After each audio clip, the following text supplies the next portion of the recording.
Sandra Crathern, Inner Vision, talking about health and wellbeing today.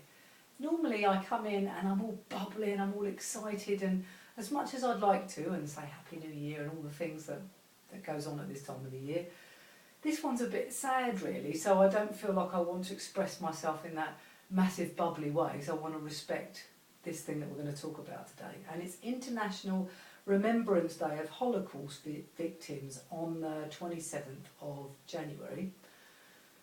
And I look back and think, well, why did I choose something? Because it sounds a little bit sort of morbid and a bit like, oh God, it's a bit heavy. End of January, do we really want to be talking about this sort of stuff?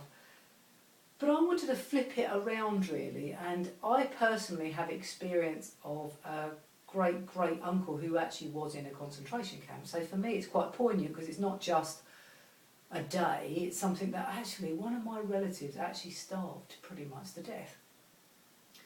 So how can I turn that around to be a positive thing? Well, I've been to a few of these international Holocaust Remembrance Days, and they are so beautifully done, and the people there, whether they be great nephews or nieces or grandchildren, really respected what their family went through.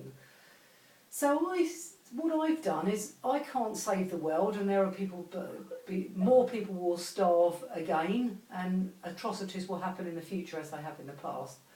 But for me it's about appreciating my food and appreciating the things I do have, rather than all the things. I take it so for granted that I can just go out, do what I want, when what I want, say what I want. We're really very, very blessed.